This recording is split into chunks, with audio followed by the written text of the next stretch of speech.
Hi കൂട്ടുകാരെ, എല്ലാവർക്കും tech class റെഡിയിലേക്ക് സ്വാഗതം. നമ്മളെ ടെറസിൽ കുറച്ച് പയർ ഉണ്ട്, അതൊക്കെ വിളവെടുക്കാനുള്ള പരിപാടിയാണ്. ഒരു അഞ്ച് എട്ട് ഗ്രോ ബാഗിൽ നമ്മൾ ടെറസിൽ പയർ വെച്ചിരുന്നു. അവസാനമായിട്ട് പയറുണ്ടായിട്ടുണ്ട്. ഇപ്പോൾ വിളവെടുക്കാനാക്കി. അപ്പോൾ ഫസ്റ്റിലെ വിളവെടുപ്പാണ്. ടെറസിലൊക്കെ ഗ്രോ ബാഗിലൊക്കെ വെച്ചാൽ ഈ പയർ നല്ല ഇഷ്ടം പോലെ ഉണ്ടാവും കേട്ടോ. അധികം വളമൊന്നും വേണ്ട, നനച്ചു കൊടുക്കണമെന്നുള്ളൂ. 2 നേരം നനച്ചു കൊടുക്കണം. വളങ്ങളൊന്നും നിർബന്ധമില്ല. കുറച്ച് ചാണകപ്പൊടി, ഞാൻ കുറച്ച് ചാണകപ്പൊടി ഇട്ട് കൊടുത്തിട്ടാണ്, വേറെ വളങ്ങളൊന്നും ഇട്ട് കൊടുത്തില്ല. അപ്പോൾ ഇത് കായ് പിടിച്ച് വരുന്നുള്ളൂ.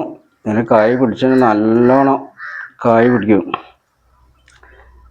എല്ലാവർക്കും ചെയ്യണം. ഒരു ഗ്രോ ബാഗിൽ അടിയിൽ കുറച്ച് ഇതൊക്കെ ഇട്ട് കുറച്ച് മണ്ണിട്ടാൽ മതി. മണ്ണ് അധികമൊന്നും വേണമെന്നില്ല. അടിയിൽ ചപ്പിടുക, അതിന് മുകളിൽ കുറച്ച് മണ്ണും കുറച്ച് ചാണകപ്പൊടി കൂട്ടി മിക്സ് ചെയ്ത് കുറച്ച് മണ്ണിട്ട് കൊടുക്കുക.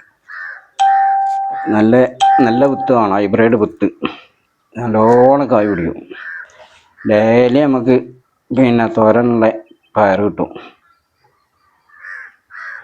അപ്പോൾ ഇഷ്ടം പോലെ പയറാക്കി. ഇപ്പോൾ നമ്മൾ ഡെയിലി ആവശ്യത്തിനുള്ളത് മാത്രം കട്ട് ചെയ്തെടുക്കണം.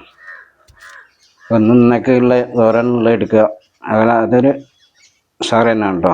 നമുക്ക് ദിവസം ആവശ്യത്തിനുള്ള നമ്മളിങ്ങനെ പറിച്ച് കട്ട് ചെയ്തെടുക്കുമ്പോൾ ഒരു പ്രത്യേകത. അതിലൊരു മരുന്ന് മേടിച്ചിട്ടില്ല. നമുക്കൊരു കുയിൻ്റെ ഒരു ശല്യമൊന്നും ഇതുവരെ ഉണ്ടായിട്ടില്ല. അടിപൊളി പയറാണ്. എല്ലാവർക്കും ചെയ്യാൻ പറ്റിയ ചെറിയൊരു കോല് ഇങ്ങനെ കുത്തി കൊടുത്താൽ മതി. അതിൽ കൂടെയാണ് പറന്ന് കയറിക്കോളൂ.